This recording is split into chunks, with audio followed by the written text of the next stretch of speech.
What's up, guys? Welcome to LA AV Club Podcast. My name is Jared. Aaron. We're two filmmakers and content creators living here in LA, and we work on everything from large-scale mainstream productions all the way down to small run-and-gun productions. Yeah, one of the things we work on are like pretty decent-sized live streams, but we wanted a much smaller setup, which is basically this, and we wanted a way to connect with fellow filmmakers and people, content creators and people in the industry, our friends. Exactly. So today, kind of like, you had a topic you wanted to bring up. Yeah, so in LA Originals, Estevan's new film on Netflix, there's a scene where he's kind of like pissed that social media isn't working for him, for whatever it is, right? And it's like, it's kind of funny because it's like this really vulnerable moment, and he's the director, and it made me realize, I'm like, this guy is a legend. He shot everyone you could want, basically. He shot album covers, movie posters, movie billboard, everything imagined, his own style. Estevan and Mr. Cartoon are kind of essential for that whole LA Chicano vibe. Yeah. And like basically all my tattoos are black and gray. I mean, that's not really them. Well, Mr. Cartoon does them, but you know.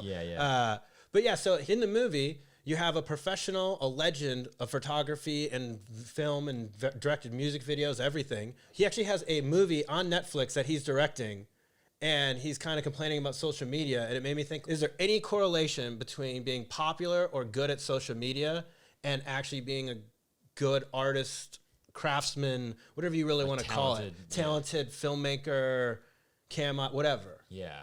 I mean, I guess my first instinct would be no, because there's plenty of people I feel like that are big on social media or good at using social media, but that really aren't that great as storytellers or as filmmakers, or they're not particularly that good at their craft, but like they just found a way to capitalize with social media. Well, I think it's interesting because you said they're not that good at their craft, but I think for a lot of it, it's just two different skills and two different jobs. Yes. Two different crafts. Yes. Yeah, you know? Because one is almost marketing. Like social media in a way is kind of marketing. That's a different skill, whereas like...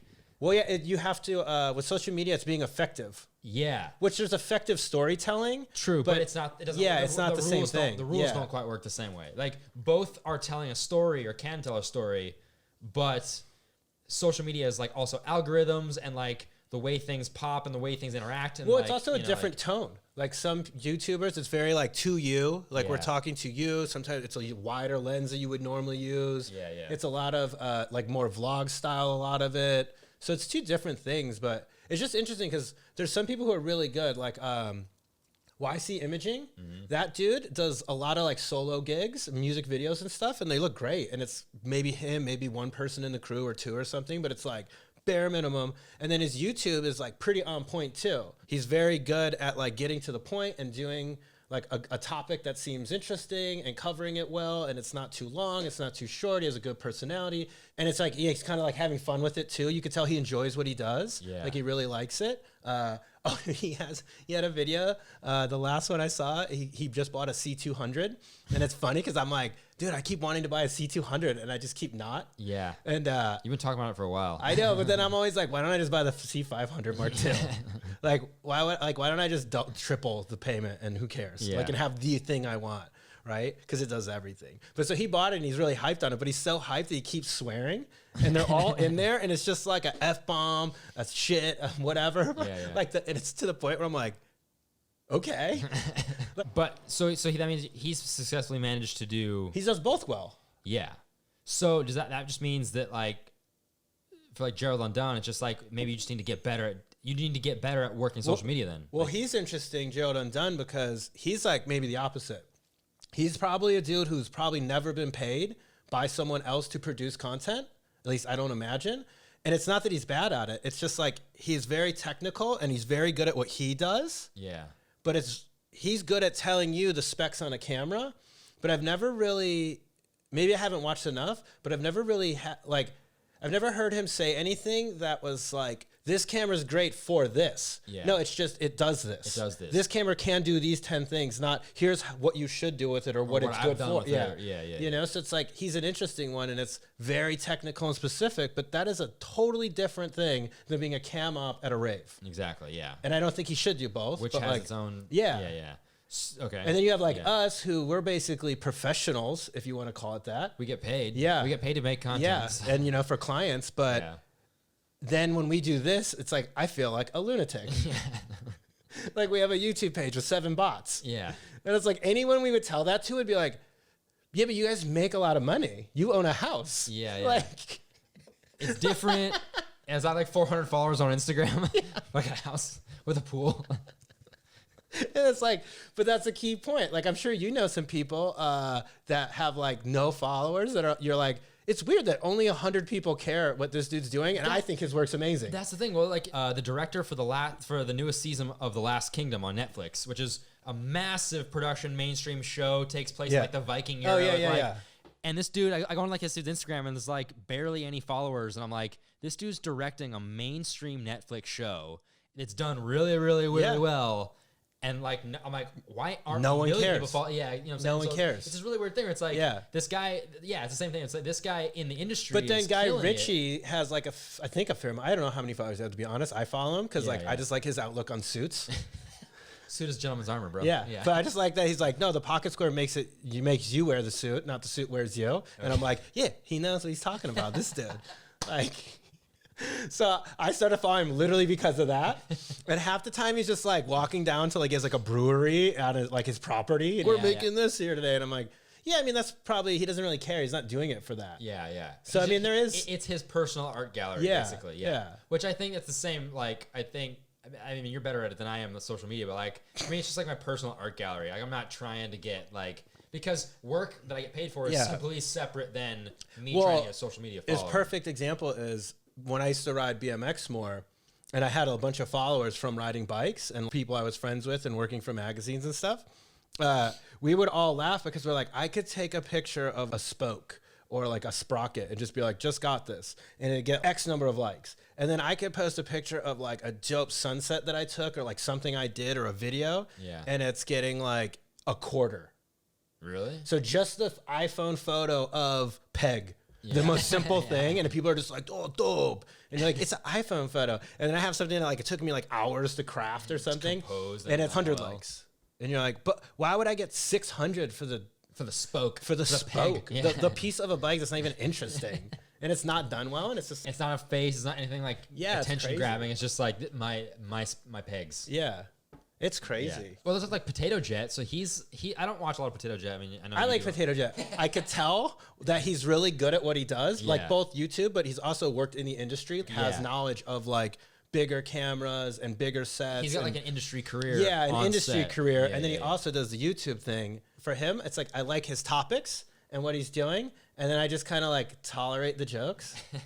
I don't know. It sounds bad. But I mean, it's not everyone's cup of tea. It's not even bad. It's just not my tone. Like I have a totally different tone. I'm sarcastic and whatever, and he's like energetic and happy and positive. Yeah. And I'm like, none of that resonates. The negative, like with Gerald Undone, like his stuff is, it's very super technical. I don't know. Maybe he makes $1 million shooting stuff for other people, but it's the fact that he never talks about using this stuff, and that's all we care about. Like, I could care less about a spec sheet. Well, the thing is, you can look up specs on a spec sheet. But it doesn't matter if a camera does 120 frames a second if it looks like garbage. Yeah, exactly. And then I'll take 60 frames. Tell me, it's like, it's like, well, like a Sony, it's like, wow, you can do 240 frames, but the artifacting and the mid-grain blacks are just like... Yeah, and it's green. Yeah. And you're like, cool. The color science. Yeah. Exactly. So it's like, but those are the things that are useful to know. Then you know, so this thing I was going to shoot on this weekend probably won't work then with that or whatever. Yeah, it's just interesting because there's like all these like even tutorials and stuff that are out where it's stuff that people like, it's like you don't even really, it's not really applicable to use these skills unless you're telling a story. Yeah. You know, like what are all the epic B-roll videos? Oh, like Daniel Schiffer stuff that blew up. Yeah, his was dope because he's like, hey, this is what I do for clients. I was like, say he works in the Canadian film industry doing like commercial work for restaurants and food. Canadian film industry. What is that, like Canadian football? He probably skis too. Yeah. But that epic B-roll video came from like, hey, I did this for a food video and it worked and everyone loved it. So I thought I'd share it with you guys. And then that spawned like 50 different people basically copying it and just saying how to do epic B-roll. Yeah. But it's like, I don't need epic B-roll of a field or my living room or making a grilled cheese. Exactly. I need to make this story look good. At least that's how I view it. Yeah. Because 3 minutes of epic B-roll sounds like the boringest thing on earth for me to watch. It has to be subservient to the story. Yeah. And that's also one, like, kind of like we're saying, like professional. For transitions and stuff? Oh my God, it'd be perfect. Well, but also you can repurpose stuff too. I mean, like there's been stuff for like with cars that I've done where I'm like, yeah, you use that for food, But what I could do is do a whip to like the mirror, then whip out of the mirror, and now the mirror's now become the wheel. And it's a transition, Exactly. It's like they're great as like transitions and like intermediaries. But yeah, you can't make a film or tell a story with only B-roll. Exactly. So it's like I don't care how good it looks if we haven't got to the story yet. Exactly. But that's also why you look at like a guy like Daniel Schiffer, and like I think as of this recording, he's got like 70 videos on YouTube. So he's not even putting out that much content. He's not even putting out that much content because he's actually working in the industry using these skills for a client-based purpose. Yeah. You know what I mean? Like, yeah, I guess it's just weird because there's different levels of it. Exactly, yeah. As far as people in the industry, like American film industry. Not Canadian. Yeah. There's a couple of people like Rubidian, who does Crimson Engine. Mm-hmm. He's real good. And Armando Fieri, I think is his name. Yeah. Fierar, I don't know. But both those guys like work in Hollywood, in LA. Yeah. And they're like, that's like a definitive source for C200 and Canon C500 Mark II. Mm-hmm. Like if you want to know about those cameras, go listen to those guys because they're going to tell you how it's using it. Yeah. Like I don't know. They're going in like practical purpose. Yeah. I've heard them both give specs and it's cool and it's helpful, but it's really like I bought this camera to do this and this is what I'm going to do with it and this is how I use it for this and this is why it's good for this. And that's like the stuff that I could take away and go, yeah. I can see why that would be. That's super helpful to me because I want to do that or you know we tell stories. We have a crew of 3 or 4 people. Like it's not always solo shooting stuff. Sometimes we have 30 people and it's like I'll use a different camera when it's 30 people. Exactly. And that kind of brings up like there's guys like like Ted Sim who like is like the product guy or like the founder of Aperture or whatever. Nope. Who's Ted Sim? He's founder of Aperture, I think. I thought the Asian guy? Yeah. No. He's like also like develops all the products and stuff. He's super exciting though. Yeah, but excited. He has his own YouTube though, where like he like does like scene breakdowns with like DPs. Yeah. And I'm like, that's interesting because he's not really a filmmaker. He's just like a gear. He makes gear.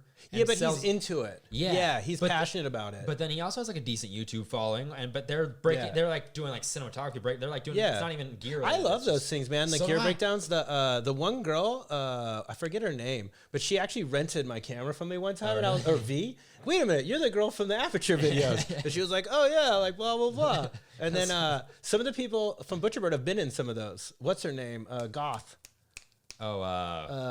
Shane, yeah. Vampire girl. Yeah. I was like totally blanking. Yeah, Shane's been in one. I remember I was watching one. This is so weird. Yeah. Oh, that's Shane. I know that person. Yeah, and I was like, hey, were you in that? She's like, yeah. And then she like went into her coffin. The sun came up. The sun came up and she was like, gone. She's cool. Every time I hang out with her, she's great. Yeah, she's awesome. But yeah, that's it. The Aperture videos are awesome. Yeah, but you also got guys like Peter McKinnon, who he like works in the industry. He's like doing stuff with like Tom DeLonge from like Blink-182, but he doesn't. I don't feel like I ever see like he doesn't do like client work per se. I don't know. But he's like a big YouTuber. Yeah, like over 1 million followers on YouTube, tons of gear videos, transition videos, effects videos, things like that. Yeah. But not, to my knowledge, doing a lot of like client work. Like I always feel like you could. I always feel like you could tell because it's how you talk about the stuff. If you're too into the specs, there's not that many people in the industry that are overly spec orientated because it doesn't matter. Yeah. You can look that up, and it's more about what are we going to do. But also, once you're at a certain level, you're like, it doesn't really matter. Yeah. We can afford to rent the Red or buy it. Yeah. We can use the Ari. Like, I don't have to worry about what the Sony A1 IV miniature thing can do at f4. Don't matter. One of the 50 people we know has the piece of gear we need that we can borrow, rent, or buy. There is technical limitations, but at a certain point, it's like there's a reason you're going to spend $80,000 on a camera. It's going to do what you want. Exactly. That's why you get it. It's not whatever. And then, but to that point, when you're spending $4,000, you might have to make some sacrifices, and that when it comes into play. And that's where stuff starts to matter. Where it's like, well, I only have $4,000. What camera should I get? Well, maybe the Black Magic because I need these things. That's interesting. You know what? You know, it's kind of like knowing the specs of what something can do is important. It can be very useful, but there's other people who have no clue, and it doesn't affect them at all because they're just telling a story or just making a great image. I know photographers who I watch work, and I'm like, technically, most of what they're doing is not work. like there's a lot of things that I'm like, hey, why are you using that light? That's it's like a oven light, you know? Like you're like, where did you get that? Oh, I bought this at the thrift store. Yeah. And I'm like, dollar store. But it looks great, you know? Yeah. Or I've seen photographers who are like, I don't know what this person's doing, but they do so much post work that like it's almost like modeled. And I was like, I see, it doesn't look real. And it's like that's their style. So the way they do it, it doesn't really matter. They don't have to put that much time into crafting an image. Where me, whether it's video or photo, everything is in camera. Yeah, as much as I could possibly do. Because you don't like doing post and you don't do post enough to like. We don't have people wanted to we're like, you should do a green screen and insert stuff in post, and I was like, why don't I just put it on my actual TV? Yeah. Well, also, which makes more sense because it's like I can build this once. Or I can every episode key out the TV and drop in shit behind it, which I guess wouldn't be that hard. That brings up a good point. But would we look more professional on YouTube if we had like maybe let's say a shelf behind us with some cameras on it, or lenses, blue lights, maybe purple? Some Christmas lights for the bokeh. A cat. Oh, Phillip Bloom. Phillip Bloom shit. There's a dude so good at his real job. Yeah. So good at being a DP. And he's also very popular on social media. Oh, totally. And I'm always kind of stoked when one of his videos comes out. And then about 4 minutes in, I'm like, there's no way I'm watching 16 more minutes on a Sony camera. Of cats. And it's cats in his living room and like a boat in a river. Yeah. And I'm like, how is this a camera test? I mean, I get it. He is testing it and it's very hard. Because when we do camera tests, I'm like, let's get the dude with the race car, go to the track, and see what this thing could do in real life.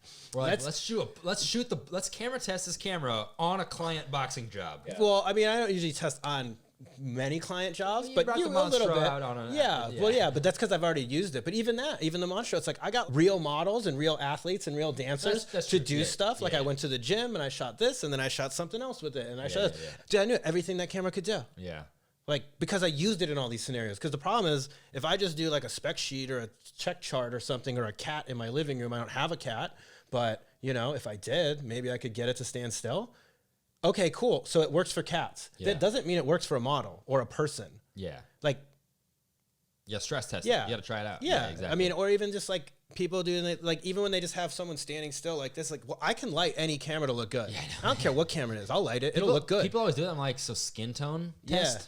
Well, I'm like, you mean lighting? Yeah. Because I could change everything with lighting and some BPM. Exactly.